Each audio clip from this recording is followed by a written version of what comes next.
One of the most interesting findings in behavioral economics, and definitely one of the earliest findings, has been this idea of loss aversion. And loss aversion is the idea that we get happy when we make money, but we really suffer when we lose money. So for example, ask yourself, if I flipped a coin and you got $150 if it fell on tails, and you lost $100 if it fell on head, would you take this bet? The expected value is positive, but would you take it? Most people would say no. And if you say yes to that one, what about if the positive was 125 and the negative was minus 100? Would you take that? At some point, most people say I would not take it, even though the expected value, the average of those two outcomes, is positive. Also, if you've invested in the stock market, you probably realize that on days when you make 2%, you're happy, but on days that you lose 2%, you're really miserable. And this asymmetry around the neutral point has become very important, and this has been calling loss aversion. Gains make us happy, but losses make us really miserable. And there are all kinds of consequences of this idea of loss aversion. For example, it's important to realize that the losses are not just around the zero, it's around where you are. So for example, imagine that all of a sudden I give you some salary. I give you maybe $50,000 a year as a salary. Once I gave you that amount of money, what do you think about the reduction of your salary? Are you looking at it compared to zero? No, you look at it from this new point of making 50,000, and if I try to take something away from you, it's becoming incredibly unpleasant. So how might we use this idea of loss aversion? First of all, let's think about the following example. Imagine that you're working for me, you're a salesperson, and you're selling TVs, for example. And you're selling TV A and TV Bs. And both of those companies pay you a commission. Company A pays you when you sell TV As, and Company B gives you commission when you sell TV B. How can these companies get you to sell more of their TVs? Of course, they could increase their commission. If you got more commission from one TV, you would sell that more. If you got more commission from the other TV, you would sell that more. But can we use loss aversion? So imagine what would happen if one of the companies prepaid you. They said, look, we think that this year you're going to sell 300 TVs from our TVs, and we're going to give you all the commission up front. And then every TV you don't sell that is ours, you'll have to give us the money back. So we run many experiments like this. And we get people to be in the position of the salesperson. And for one type of TV they sell, they get commission after the fact. And for the other type of TV, they get the commission in advance, as if they always sold just this TV. And then they can, if they don't sell this TV, they have to give the money back. So imagine, for example, that I'm the salesperson. And if I sell one of the TVs, TV B, I make $12. But then, if I sell TV A, I make $10. But if TV A prepaid me, it means that if I sell TV B, I get $12 and I have to pay back $10. Now it's still a good deal for me because I get more money and have to get rid of less, right? If I sell TV A, I've gotten $10 and nothing happened. If I sell TV B, I have to give back $10, but I actually made more money. What happened in the experiment? People oversell the TV that prepaid them. Even when it's irrational, even when they lose money.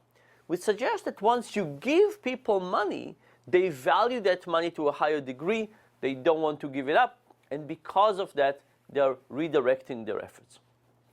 Here's another way to think about how this effect might work. So imagine you work for a company, and every month you can save money in your retirement plan. And the way it usually works is that you put some money in, let's say 5% of your salary, and the company matches 5% of your salary, and those 5% and 5% go into your long-term savings accounts. Now, what if your company actually matches up to 10%? If you're putting 5 and they're putting 5, you're leaving some money on the table, but you don't see it being left on the table. One of the things that we predict would happen is the following. What if the company gave 10% up front, and then you matched it, but you only put 5%, and then they take those other 5% that you did not match, and they take it back. Now we have the principle of loss aversion working, right? Now you see money going into your long-term savings. You see that you're not matching all of it, and you see some of it going away. And the idea is that money that we don't get, it's a shame, but money that goes away have a large psychological impact. And because of that, the prediction is that under those conditions, people would save more money. There's another implication for loss aversion, which is very interesting, which is something called the endowment effect. And again, the idea is that once we get something, we get used to owning it, and from that starting point, we think about gaining from that perspective or losing from that perspective, but we've adjusted to this new level of ownership, right? We get a salary, we get a house, whatever it is. The initial experiments on the endowment effect were done with mugs. They took a big group of students. They gave half of them mugs, and they gave half of them candy. And then they said, look, the people who have the mugs, how much would you sell your mug for? And then they told them, and how much would you pay for candy? And the people who had the candy, the chocolate bar, they say, how much would you sell your candy bar for, and how much would you buy a mug for? Now, because you assigned the mugs and the candies randomly, 50% of the people got those, 50% of the people got those, you would expect that for 50% of the people, they would prefer the other good. But what happens when you do it? Almost nobody switches. The people who own mugs say, oh my goodness, mugs are wonderful. I don't want to give them up. Let me keep them. I'm not willing to give them up. People who own the candy bars say, oh, candy bars are just fantastic. I'm not willing to give up the candy. So what happens is the moment you give people mugs, they get used to mugs. They think mugs are great, and they want a high price for giving up these mugs. The people who get candy all of a sudden want a high price for candy, and because of that, there's no switching in this marketplace. We did these experiments with Duke basketball tickets. I teach at Duke. At Duke, there's a huge basketball team. It's really important for the students in something very central. And toward the end of the season, if the team is doing very well, there are some really important games. And the students are camping in order to get tickets for these games. But on that particular year, there were not going to be enough tickets for all the students. So the students camped out in order to be in line for the tickets. They camped for many days.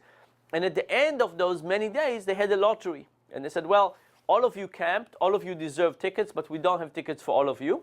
So we're going to have a lottery, and some of you are going to get the tickets, and some of you are not. So we had a group that all had a high interest in those tickets, and they were randomly assigned by the lottery to people who are ticket owners and people who are not ticket owners.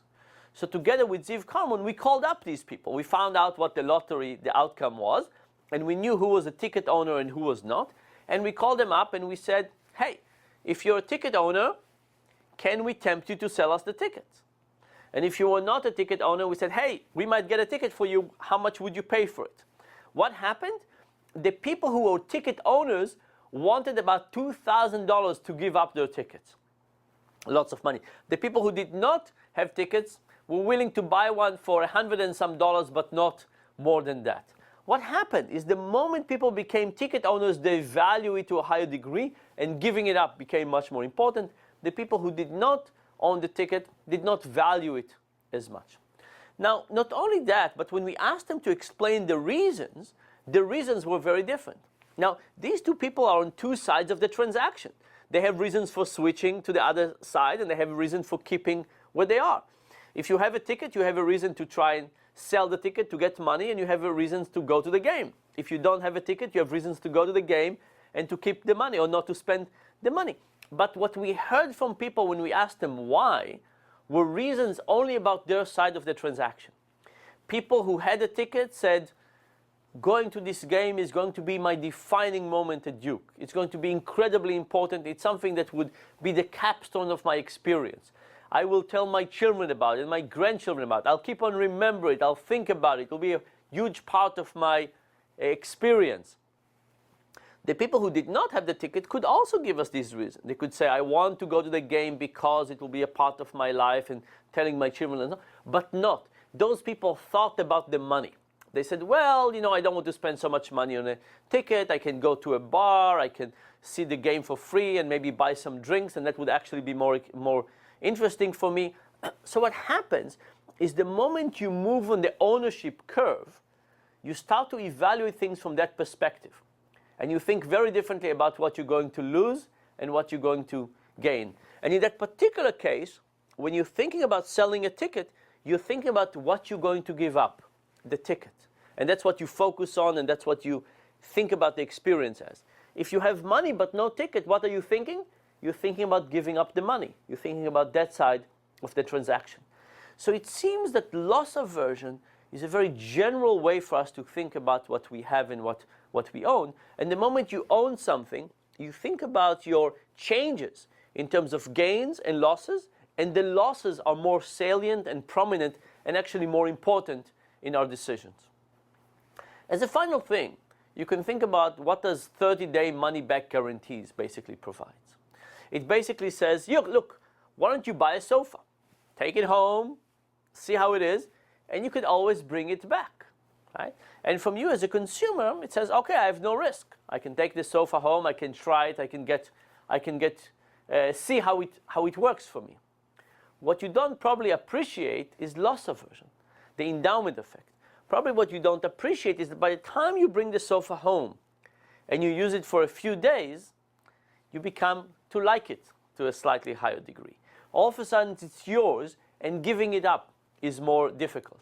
So while you initially evaluate the transaction as saying, oh, that's not a big deal, let me just take it home and I will evaluate how it works, once you take it home, you get used to it, you change your position to think of yourself as an owner of that sofa. Now all of a sudden giving it up is tougher. So in summary, loss aversion is really interesting. It's one of the first important findings in behavioral economics. And if you think about it, it's everywhere. And you can also think about how to introduce it in places where people could actually be prompted by it, like in financial saving, to behave better.